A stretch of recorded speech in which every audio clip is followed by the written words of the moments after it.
अभी इस नतीजे तक पहुंचना कि बीजेपी की ही सरकार बनेगी वो काफी जल्दबाजी कहलाई जाएगी, लेकिन जो आंकड़े हैं, जो रुझान है, वो कहीं ना कहीं बीजेपी की तरफ जोरों शोरों से इशारा कर रहे हैं। बिल्कुल आप देख सकते हैं यहाँ पर दर्शकों की 196 का जो आंकड़ा है वो अपने आप में बहुमत से कहीं ज्यादा है। बहुमत के लिए 148 का आंकड़ा चाहिए, लेकिन बीजेपी यहाँ पर 196 का आंकड़ा लेकर आई है। और टीएमसी, जहां टीएमसी 100 का आंकड़ा पार कर चुकी थी, लेकिन अब शतक के बिल्कुल नीचे है।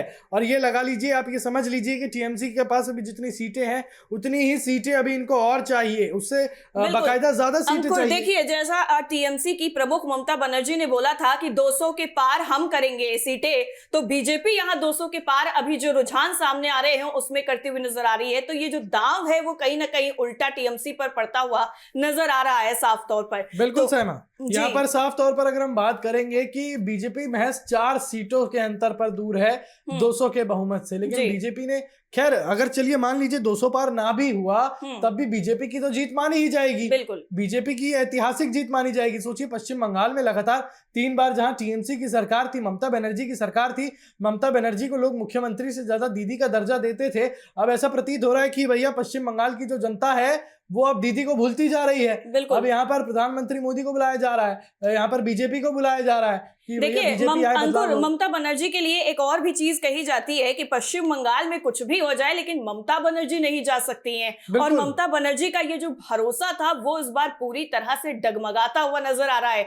और जिस भरोसे पर इतने सालों तक ममता बनर्जी ने पश्चिम बंगाल की सत्ता चलाई है, वो भरोसा पूरी तरह से क्या चकनाचूर हो जाएगा, क्या वो टुकड़ों टुकड़ों में बट जाएगा। और पश्चिम बंगाल की जनता ने जो फैसला बंद किया है ईवीएम में, वो खुलकर सामने आएगा तो टीएमसी की जो जमीन है पैरों के नीचे से वो कहीं खिसकती हुई नजर अभी से आ रही है, और ज्यादा कितनी खिसकेगी और इस पर क्या कुछ जो प्रतिक्रिया है वो देखने को मिलेगी।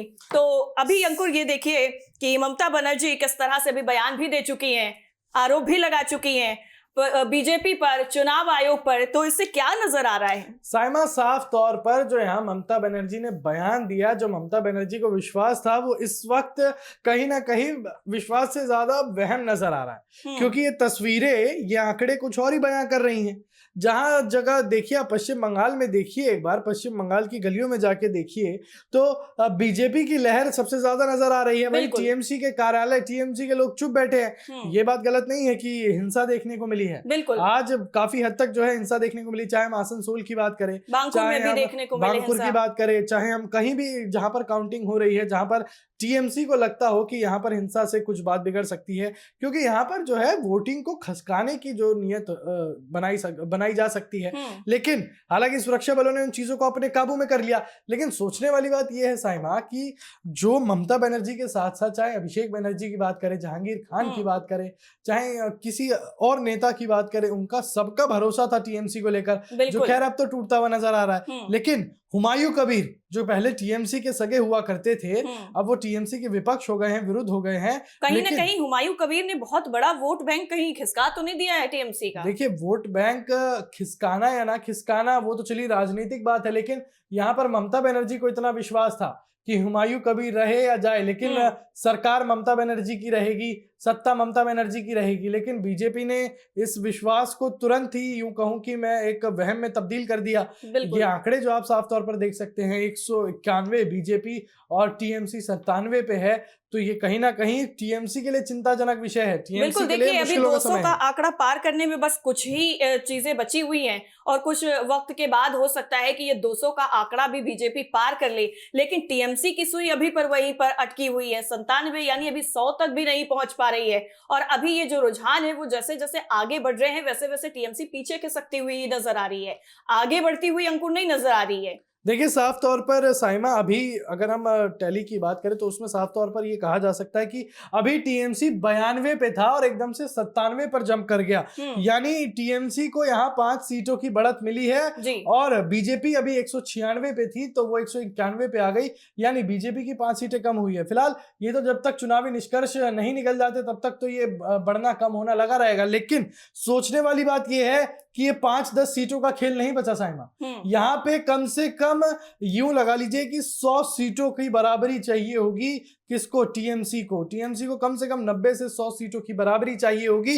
किसको टक्कर देने के लिए? बीजेपी को टक्कर देने के लिए। यानी ये चीजें अपने आप में कहीं ना कहीं साबित कर जाती हैं कि इस वक्त बीजेपी और टीएमसी में टक्कर तो है, लेकिन वो टक्कर कांटे की नहीं रह गई। बिल्कुल, ये कांटे जो बीच का फासला है वो लगातार बढ़ रहा है। लेकिन इसी बीच में अपने दर्शकों को बता दें, एक बहुत बड़ी खबर सामने आ रही है। केरल चुनाव रिजल्ट में बड़ा अपडेट सामने आया है। केरल से जुड़ी हुई ये खबर है।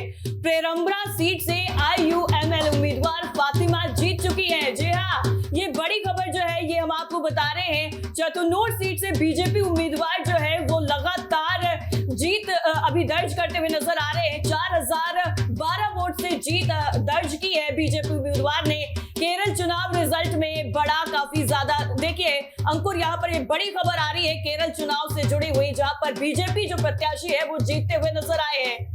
देखिए साफ तौर पर कोमल, यहाँ माफी चाहूंगा साइमा, साफ तौर पर ये बीजेपी की कहीं ना कहीं जीत दिखा रहा है, क्योंकि अभी तो आज तो 5 राज्यों के निष्कर्ष आने हैं, लेकिन उसके साथ साथ जो उत्तर प्रदेश का चुनाव होगा 2027 में, उसके बाद 2029 में केंद्र का चुनाव होगा, वो ये सारे 5 राज्यों के चुनाव वो सारी चीजों को तय करेंगे। क्योंकि जो विपक्ष ने आरोप लगाया था बीजेपी के खिलाफ, समाजवादी पार्टी के प्रमुख ने आरोप लगाया था कि 2027 में बीजेपी आउट हो जाएगी और ममता बनर्जी यहाँ पर पश्चिम बंगाल में इन थी और इन ही रहेंगी। लेकिन पश्चिम बंगाल में जो कुछ भी हो रहा है उसको देखते हुए क्या ये ख्याली पुलाव इसको नहीं कहा जाएगा कि उत्तर प्रदेश के लिए भी इसी तरीके की जो आस है वो समाजवादी पार्टी या फिर विपक्ष की तरफ से लगाई जा रही है? अंकुर देखिए साइमा, अखिलेश यादव को कहीं ना कहीं तो धक्का लगा होगा, क्योंकि अखिलेश यादव सीधे सीधे ममता बनर्जी के सपोर्ट में थे।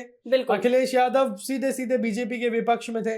और ये जो आंकड़े हैं, जो ये आंकड़े हम टीवी स्क्रीन पर दर्शकों को दिखा रहे हैं, ये आंकड़े एक तरीके से जवाब है अखिलेश यादव को, समाजवादी पार्टी को और खुद टीएमसी को भी। इस वजह से क्योंकि अखिलेश यादव ने जिस कॉन्फिडेंस में कहा था कि बीजेपी तो बाहर जाएगी। अंकुर, कॉन्फिडेंस कहेंगे या इसको ओवर कॉन्फिडेंस कहेंगे कि कहीं ओवर कॉन्फिडेंस के चक्कर में विपक्ष बार बार मुंह की खा रहा है और उसको अभी भी शायद उन चीजों पर मंथन करने की जरूरत महसूस नहीं हो रही है, या फिर वो जानबूझकर करना नहीं चाहता है और सारा ठीकरा ईवीएम पर फोड़ देता है, या फिर बीजेपी या चुनाव आयोग पर ठीकरा फोड़ देता है कि उन दोनों की मिली भगत की वजह से होता है सब। साइमा, साफ तौर पर विपक्ष का काम होता है तंज कसना, विपक्ष का काम होता है सत्ता पक्ष की गलतियां निकालना, लेकिन वो सत्ता पक्ष की गलतियां जो निकालता है विपक्ष, वो कहीं ना कहीं जनता को लाभ देनी चाहिए। लेकिन ये जो चीजें हैं ये कोई जनता को लाभ नहीं दे रही।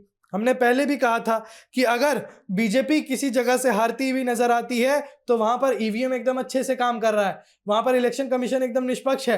लेकिन कहीं अगर बीजेपी जीतती हुई नजर आ रही है, जैसे पश्चिम बंगाल की बात करें, अब उत्तर प्रदेश की बात करेंगे 2027 में जब उत्तर प्रदेश के चुनाव होंगे, अगर उसमें साइमा बीजेपी की सरकार जीतती हुई नजर आएगी तो यहां भी ईवीएम का मुद्दा उठा दिया जाएगा। और आज एक से बढ़कर एक हमने राजनीतिक बयानबाजी सुनी बीजेपी। बिल्कुल अंकुर, देखिए इसी बीच में अपने दर्शकों को बता दें, एक और बड़ी जो है खबर सामने आ रही है, और ये खबर हम आपको बता रहे हैं TV7 भारत पर। कांग्रेस सांसद इमरान प्रतापगढ़ी का बड़ा बयान सामने आया है।